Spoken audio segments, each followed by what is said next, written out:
What is something you don't have the heart to tell to your family? That I'm getting annoyed by all the negativity they keep spreading. It feels like they don't even want to be happy. I lost all respect for my dad. I'm starting to get sick of the family gatherings around Christmas time, and I'm seriously thinking about just taking vacation around the holidays to Florida. My wife hates them. I feel sorry for husband because I don't like being around his family and he wants to have a good relationship with them like he did while they were kids. My parents' house is about 4-5 degrees too warm. Makes it just a tad uncomfortable. This is the stuff. How many of them I have blocked on social media? Me too. My family are in the UK and I live in Canada. My grandmother died back in June and I posted on FB about it, and a couple of them posted very nasty messages on my wall. Not even in PM. They don't realize just how far 5,000 kilometers is. It's not like I can jump on a bus and be there in 30 minutes. My grandma's bedroom smells terribly of urine. She has a commode in there and I don't know whether urine is getting on the floor or she's not cleaning it or what, but the smell shocks me when I come visit. She has some bladder and incontinence problems, but she appears entirely mentally sound. I can't bring myself to say anything about it. She would be really embarrassed. I don't know what to do about this. The amount of my student loan debt. My mother would faint. This is why I'm debating going out college. My brother passed away last year on my birthday. When he died, for the first time since I was a child, everyone in my family wanted to talk to me. They all called me, and at the end of every call, they said, "Oh, and happy birthday." I was forced to celebrate my birthday this year anyways, but they all focused on him. I can't escape it. I don't want my birthday anymore, not because I'm selfish, but because I miss him. My family wants me to be happy that day, but they want me to remember him too. I don't know what I'm trying to say here. He was my absolute best friend. It just kills me to think about the fact that he's not here anymore. I wish my family would respect my wishes and just leave me alone on my birthday. That the reason none of my friends came over when I was a kid is because I never invited them. I was embarrassed of my insane mom and messy house. How much I truly loathe Christmas since my fiancé died, and how I'd really rather not celebrate. It would really hurt them. That seems like a perfectly reasonable way to feel, and I'm sorry this time of year is tough for you. I had been going to a therapist and psychiatrist because of my family's constant discouragement to my career aspirations. I had other reasons to see a therapist, but this made me reach out for help. The same thing happened to me. It actually really fricked me up and I ended up with no career aspirations. I'm 28, do pretty well, but feel totally unfulfilled and confused about a career path. My grandma was the worst, constantly lecturing me and telling me everything I ever wanted or liked was more or less wrong. Add years of this behavior up and bingo. The reason I stay in my room so much is to escape them. Whenever I am not in my room or out of the house, they insult me. Well, mine is less impactful than what's already on here, but they're all terrible cooks. Like, don't even understand fundamental cooking techniques. I'm no chef, but their food is borderline inedible and it's a miracle they haven't given each other food poisoning multiple times. Problem is they love cooking and are proud of their repulsive standard dishes. I could never tell them the truth and I don't want to ruin our family memories. So I roll with it. Have a small helping of everything, and just hit a drive Thursday on the way home whenever I eat with them. That the reason I hardly visit anymore is because there is no effort. I take 2 flights across 3 states, rent a car, spend a decent amount of coin, and get to my folks' house to find that they haven't even made the bed in the spare room, or cleaned it up, or taken some time off work, or want to go anywhere or do anything. I love them dearly, they love me, but that always stings a bit. I don't want the world to stop, or revolve around me, but a bit would be nice. I flew back to Ireland from China, cost lots of time and money and had booked months in advance. My folks decided that it would be a good idea to visit my older brother in England for the first week. Welcome home indeed. That the way they raised me was abuse and it seriously damaged me as a person. My parents think they were great parents, especially my mom, who was the more abusive one. And it's not even that I don't have the heart to tell them because I don't want to burst their bubble. I don't have the heart to tell them because I don't have the heart to sit through an hours long lecture beratement on why I'm wrong and how what they did doesn't count as abuse and I have no right to be upset. I just keep not answering or returning their phone calls and texts, but they keep obliviously trying to reach out to me thinking that I'm the butthole here and they have a right to speak to and see their daughter regardless of my feelings. You're getting really old and I'm not ready to lose either of you. My dad is gonna be 76 in a few months and I'm dreading him not being there for me. And to my younger brother, get a freaking divorce, bro. Also a fear of mine. My dad is also in his 70s and while the average lifespan on his side of the family is well into the 90s, it's a thought that pops up every so often and scares me. My grandfather lied about quitting smoking. So did my wife. That I despise my parents for being so selfish during their divorce and not putting us kids first. Still 20 years later we get crappy comments from one about the other. At my wedding they wanted some sort of acknowledgement for being able to be civil. Congratulations on doing what 99% of the population can do. Buttholes. God, I feel this on many levels. Kudos to you for getting through it. Sometimes I just want to scream at my parents when they bring stuff like that up. I really need to go back to therapy. That I know you cheated on my mom. That I was actually traveling all over Europe and not studying in a university, after which I faked my university papers so that my parents would not worry, though while traveling I met a good friend of mine, who is now my business partner. We started a small IT business. I was able to earn a good amount and finally get my degree a few years back, so basically, no harm done. But I will never tell them that, ever. That I'm so exhausted 24/7 that I just want to sleep and fade away. I'm still battling depression every day, but I'm functional because I'm still able to get up and work and I'm not suicidal. I'm just constantly overwhelmed and so freaking tired. That I was violated 2 weeks after I moved out of home. I was only 17. I just don't want to hurt them so I've kept it to myself. Similar. Last time I talked about anything close to this my mom said if I found out something like that happened to you I would kill myself. Add that to list of crap I am never telling my mother.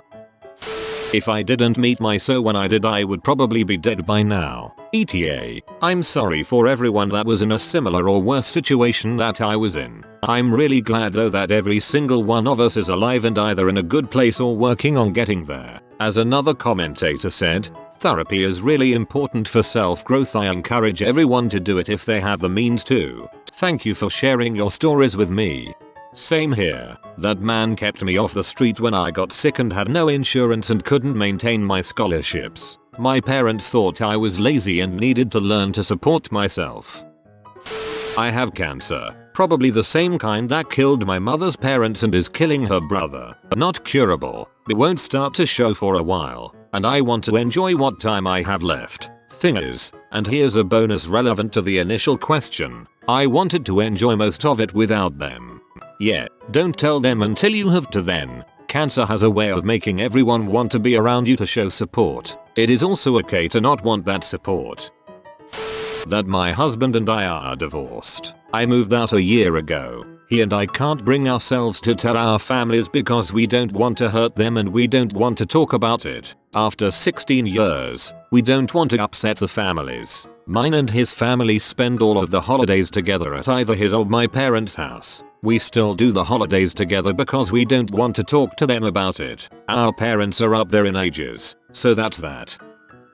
My brother violated me regularly when I was between 7 and 16. He was 18 years older than me and always lived in the same house when he wasn't in jail or on the street because he was an addict. He died of an overdose after one night when I was 16. He had violated me again probably 2 hours before my mom found him dead. It was probably the best thing that ever happened in my life. I felt trapped and was completely hopeless until he died and I hate him for being such a piece of crap. My family talks about how he was before being an addict, but the only man I remember is the one who got off on hurting and humiliating me and telling me I was worthless. It makes me sick when they speak of him like he was a son who lost his way. I tried to speak up at some point early on, but my mom and dad could never believe their firstborn was a monster.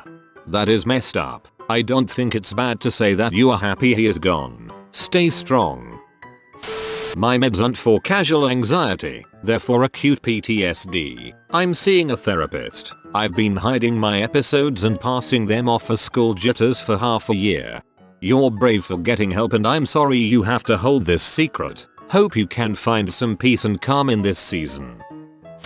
Hi fellow grown siblings. Now that our parents are both dead, it's become very apparent that we really have nothing in common. No real rapport. I don't feel like I really know you as people as you won't share anything real about your lives with me. And every time I tell you personal things about my life, you give me one word hum or yeah answers that make me feel like you don't give a crap what I just told you. And then the subject changes to some meaningless bull's topic. That's the one who actually answers the phone. The other one won't even do that or ever return a phone call. And if not for being related, I can't imagine why we would spend time together. And I also felt this uneasy detachment my whole life, but always blamed myself. And now that I am older I realize it's not just me, or maybe not me at all. And not only that, but I kind of realize what a bunch of self-centered jerks you all have been. And I feel like I went above and beyond to make things fair, work together, help and be supportive, while you guys just looked out for yourselves.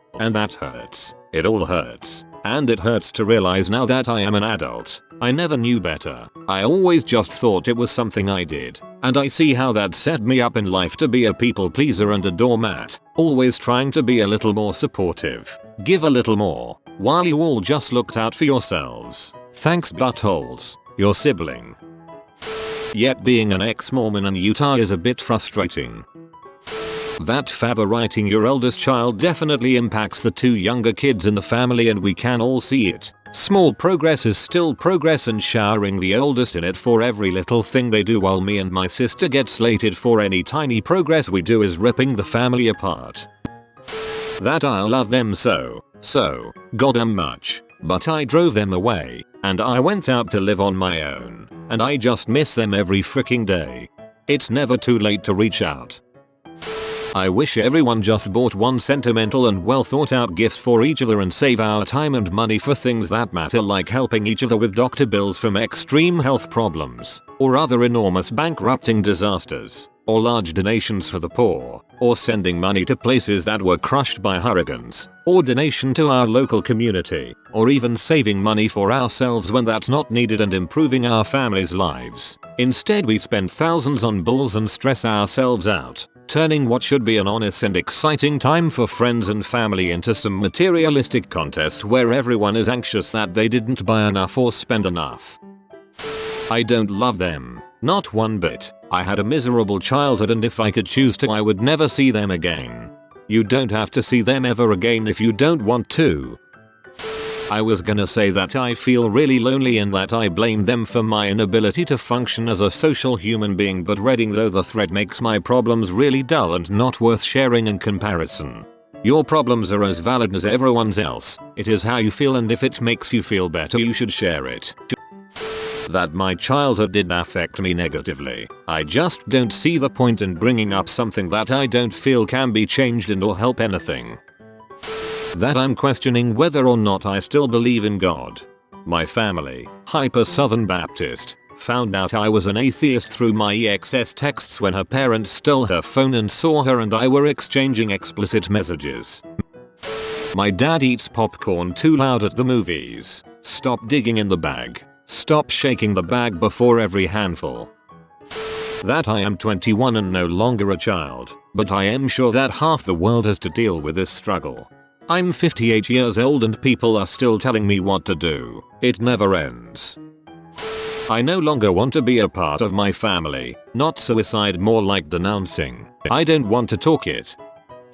I haven't told them that I want this to be my last Christmas. Not currently suicidal. Have been in the past. But more like, I want to move out when I graduate college in a few months and never look back. No contact. No holidays. Maybe talk to my brothers still because it's not all their fault. I just feel alone and I want a new start in a new place so I can make a name for myself. I can just be me. I tried to end my life as a child because of you. I will never forgive you, no matter how nice you are now. I feel this. I first tried killing myself when I was 12 because of my mom. We are now civil to one another, and that's the best it'll ever get. That my Reddit username is Dong Nipples. I'm with you here. That I'm not a Christian anymore. Knowing that my parents will think I could go to heck for eternity if I were to die now would break their hearts, and I don't think I could tell them. Over the past year, my husband and I have moved significantly away from the Mormon church from which we were both raised in. My dad was just called as a head of a congregation, and the last time my mother-in-law had a child leave the Mormon church, she went into a 4-year depression. I was violated by my first boyfriend, which is why my new boyfriend is so important to me, because he treats me right. You have been visited by the Wealth Rat. Subscribe in 12 seconds and he will share his wealth with you. Thanks for watching. If you are new to the channel, you can subscribe. I publish new videos every day. Until then, check another video, or don't. Either way, have a great day you magnificent people.